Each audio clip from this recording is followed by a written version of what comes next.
Welcome inside. The Mountain Transit Center of the HSR. It's pretty cool to see the inner workings of what happens in here. Not too many people get to see it, but you and me get to explore it today and what's going on with the HSR. We turn to the director of the HSR, Debbie Dalvido. How are you doing? I'm great. How are you this morning? Thank you. This is pretty unique and rare for us to be in here. Yeah, I'm happy to have you here. Well, we see there's stuff going on. There's lifts, there's things being worked on, yes. And there's a fancy new bus right in front of us. It is. It's our 30-foot vicinity bus that we just introduced into the fleet back in December. We're currently operating them up on the Waterdown route. Okay, so 30 feet, that's the smallest. It's the smallest bus that we have in the fleet. Our typical buses, 40 feet, as you can see. So 40 feet there, okay, so that's 40 foot. 40 foot, and then our articulated buses, or our 60-foot buses, are also the largest bus that we have in our fleet from a capacity perspective. It's the accordion bus. That's the accordion bus. Everyone calls it the accordion bus, okay. Yes. Big day for you guys. It is. Okay. It's an exciting day. Okay, so what is the Reenvision of the HSR? So this is our customer outreach portion that we're launching today, where we're going to be going out to the residents of Hamilton, our current riders, people who might be potential riders, to really get feedback from them as what they're looking from their HSR and what their vision is for the HSR, and where we can best suit their needs from a traveling perspective for transit. You've been here for over 2 years. I have. Since September 2016. Yes. What's the one thing that you hear all the time from folks? Well, quite consistently is, I would love to take transit, but it's not going where I need to go, or the service isn't as frequent as it would need to be for me to get to where I'm going. So that was, that really struck home for me in regards to, how we're planning the service and where we're going, and in an interest of trying to increase ridership and really serve the residents of Hamilton.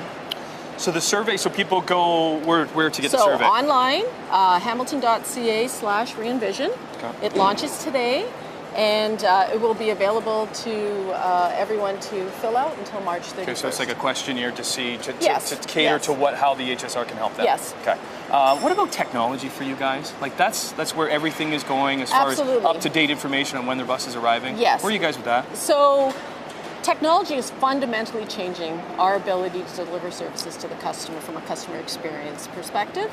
So it's very exciting for us in transit to be able to get that real-time information. So to improve the customer experience when people are going out there to the stop, they know when their bus is coming, they can see that in real time is really exciting from a customer perspective, as opposed to looking at a schedule, going to the bus stop and wondering, something might have happened earlier on the route. Yeah. You might not know that, but we can get that information to you right there. We're going to talk more about technology. We're going to see some of these buses get a little rubbity-dub-dub because they get washed. We'll take it through the car wash coming up. And you're a former bus driver. That's how you started, I started 1987. Whoa, okay. So I'm going to see what I can do if I get behind the wheel. Yes, they are allowing me to do that here at the Mountain Transit Center. The HSR, when we come back on Morning Live. Better not get up or you might lose your seat, bus rider. Approximately 560 bus operators within the HSR, and they need a couple of things. They need to know how to drive, but they also know how to drive safely, and they are coached by Jen Knight, and Jen Knight is going to try and coach moi. Hey Jen, how are you? I'm good. I know. You've seen some of the segments before.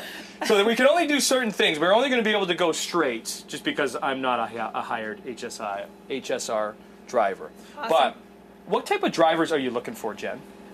Well, we want people that are able to obtain a B license. So that means they have to have a clean driver's abstract. Okay. That means they have to pass a vision test and medical requirements for the MTO. They have to be able to have customer service and be able to interact with people and be a safe driver. Right, because that's the driving aspect is only one. Correct. Okay, so do you want to come around over here so then Luke can kind of get in here and once I'm sitting in the big chair, nice comfy chair by the way. What's one of the first things I want to do? So you need to make sure that your seat is set up properly so that you're sitting nice and straight. Your back, you want to make sure you're on a 90-degree angle so that your knees are just slightly above your hips, and that your foot can reach the pedals. Okay. So put your foot on the pedal and let's. Right there. That's a great That's the brake, position. right?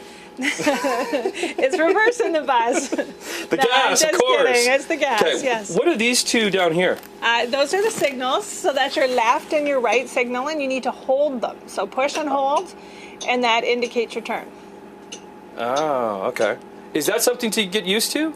Yeah, it's a little tough for people. They have difficulty learning how to keep their foot on the signal as they're making the turn in the Because you got to keep it on there the whole time. Exactly. Okay. So What if you about- put your foot right in between, that's how we drive. Oh, Yeah. it's there. Okay, so it just sits in there and Yeah. you're just using it. Okay. This is a big old wheel. It is a big steering wheel, yes. Okay, so how should it be seated? So exactly how you're holding it. Okay. So it should not be touching or anywhere near your body. We like to make a fist so that, your steering wheel is not anywhere near close to you when you're making the turns. Okay. We hold it at the bottom. Right here? Yep, just like that. And we do a push-pull technique. That? Just like that. Yep, push and pull. So instead of putting your arm all the way like you would in your car and you're hurting your shoulder, we're just going to do it right from the bottom. But when I'm turning, it's still... No, it's push-pull from the bottom. And that is something like that people that? have a little difficulty getting used to. Oh, right here like that? Just like that. Well, it's the other way, Okay, hopefully. right. Right? Push-pull, yeah. How many training sessions would somebody go through to be ready for the road? Well, our whole process is 5 weeks. So 5 weeks in total. And that includes in-class and on-road operations. All right. And you're always looking for drivers? Lately, yes, Yeah. nonstop. We've been hiring for the last 2 years, nonstop. Okay. No break for me. There you go. Okay, so can I go? What else do I need? What else do I Okay. need to know? The bus is running. The bus is on. Right. Okay. Okay, so normally Right. we would put you through a defensive driving class and everything else. I'm and only teach you allowed to all go about 10 air feet. brakes. Yeah. They've seen me drive. We would teach you all about the air brakes because this is air brakes. So today we have a supplementary braking system just for you. Oh, Just for special you. braking Yeah, system for me. I That's think my I know. braking system. So but you're just in controlling the case, brakes? I will control the brake, Okay. yes. But you're going to brake. I'm only going to control it if you don't, okay? Right. So How do I put it into gear? the first thing you're going to do is put your foot on the brake. That's the On the gas. brake, You yes. got it, right? Yeah. Okay. And you're going to see a little yellow spring brake right there. Right. You're gonna Parking hold on to brake. the steering wheel with the other hand. Right. Okay. There we go. Keep your foot on the brake. Okay. Put it into gear. Drive. Just press it. Yep. There. Okay. Did you feel it going into gear? Yeah. Hang on 1 second. Don't take That your foot. whoop. Hang on. Oh, it's moving. She needs to be on the brake. I do need to be on the brake. Okay, you ready? Yeah. Okay. Don't crash. Yeah, I can. Look, Ma! I'm driving a bus! Woohoo! So once again, they're always looking for bus drivers here at the HSR. Big things happening because their Reenvision project starts today, runs until the end of March. We're going to be going into their master control to talk about an exciting new project with McMaster. Also, we're going to be checking out the wash cycle, see how they clean all these buses and talk about some of the technology. When we come back, next half hour on Morning Live. Smooth brake. Brake? Yep. Ready? Yeah. Brake. Inside the hub of the HSR, we have Enza and Mike doing their thing. Enza, Mike, what up? What's going on? So this is where, so they can see all the buses around the city and what's happening and making sure everything is running smoothly. I want to introduce you to Motaz Mohammed, though. Hey. He's from McMaster. How you doing, Motaz? Not bad, how are you? Awesome, because this is pretty exciting because McMaster and HSR have teamed up for this project. How did that first come to be? So we started a lot of discussions between me, Dennis, and Debbie, and we started like trying to, you know, the bad branding about fix the HSR. We just want to make sure that we hear the community. There are potentials to enhance the quality of HSR, not only for current users, but also for potential users as well. So we'd like to hear back from the community, serve the community as a big second educational institute. From an outside voice, what do you see from the HSR and how they can improve things? I see that transit in general, there is a lot of competitive players in transit. Like you see a lot of ride-sharing companies playing a major part. So transit needs to be updated to cope with the current technology and the trend. There is a declining ridership in transit across all North America. So there's something need to be taking place. Why is that? Can you put your finger on it? Multiple reasons. There is the transit stigma. There is the way the cities are built to favor car over transit. There is the freedom that the car will give you. There is the flexibility, plus the biggest one, the weather. You see like negative 35, how you can use Standing it. there waiting for the bus. Yeah. So I think there are plenty to be done in transit with respect to transit, but all of them must go back to what actually the users would like to see in transit. And not only current users, we are reaching out also to potential users just to understand what are the preferences they pose with respect to transit. Is technology the key when it comes to for riders or users, and seeing when their bus is arriving? I will say yes. Technology, as it relates to real-time information, how to rate your trip, can you rate your overall satisfaction on the spot after you use the service? This is essential.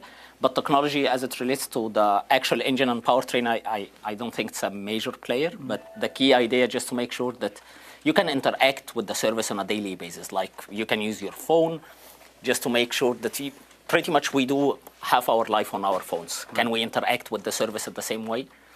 So, like, technology is Well, it's a neat relationship that the university, Yeah. world-renowned University of McMaster, has teamed up with their own transit. Yeah. Here, the HSR, the Hamilton Street Railway. Okay. Nice meeting you. Perfect. Best of luck, because the Reenvision project that starts today runs until the end of March. These buses get dirty, especially in the winter. They need a shower just like we do. We're going to check that out when we come back next half hour. The HSR, their Mountain Transit Center. Rub-a-dub-dub. We all need a good bath or shower. I think this one would clean you up pretty good. Look out, Luke, it's coming for you. We're kind of giving you a behind-the-scenes look here at the Mountain Transit Center of the car washing station, or the bus washing station, as I should say. This is Dennis Roy. How you doing, Dennis? I don't think I ever get tired of watching those things come through. Right? Yeah. Did it as a kid, and it's still fun, man. How often do they get washed? Every day. Really, eh? Yeah. So unless they're up on a hoist being repaired, they're coming through the wash rack every night.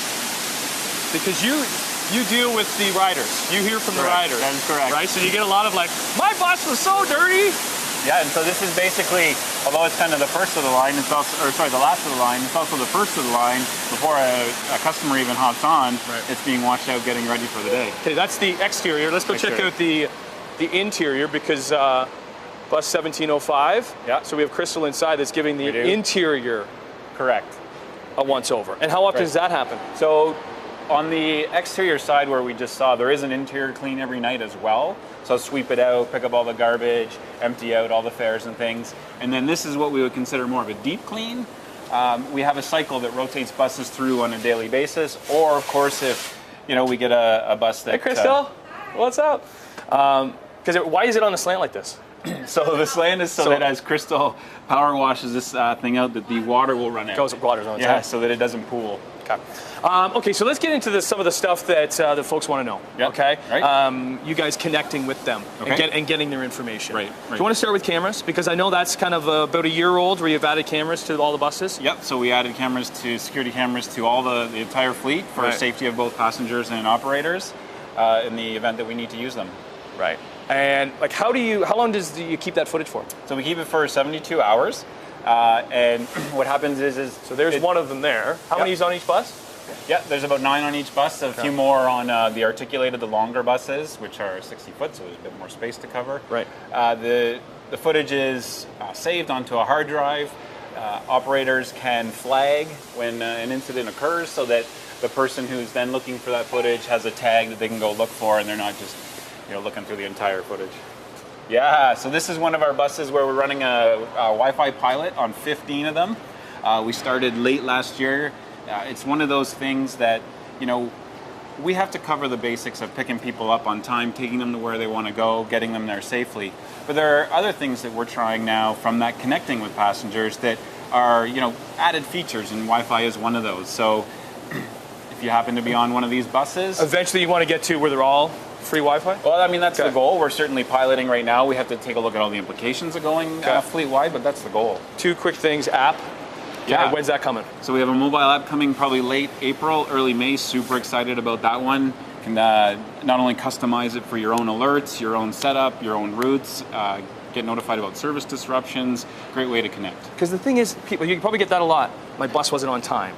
We do. Okay, Yeah. So with that app, how does that change? Not like 11:25. Right. So, but the app will actually let you know if you're signed up for that particular bus or stop you take every day. to get an alert maybe 10 minutes, 15 minutes before Right. coming, saying, hey, running on time, be there in 5 minutes. Okay, Reenvision project starts today, runs until the end of the March. How important is that for you guys to get information back from people? So this is huge for us. This is probably one of the most comprehensive surveys the HSR has done in decades. And we're looking at this as a blank slate. Everybody sign up, or sorry, not sign up, come in, do the survey, tell us what you want out of the system, Okay. tell us what you think of the current system, and then we can go away and work on those aspects that everybody's looking for with our planning team, and then come back later in the year with some options. Social media is another big one, right? Yeah, so we have a couple accounts that we currently use on Twitter. One is for more awareness and educational type messages. And then we also have HSR Now, which is the real-time, whoa. What do you have? It's a pretty cool day today. That'll freeze. Right. Yeah, it's for more Okay. service-related So messages. that starts today and runs until the end of March. Yep, hamilton.ca/reenvision. Okay. Thanks, guys. Get out of here, Luke. Oh, I am getting you wet.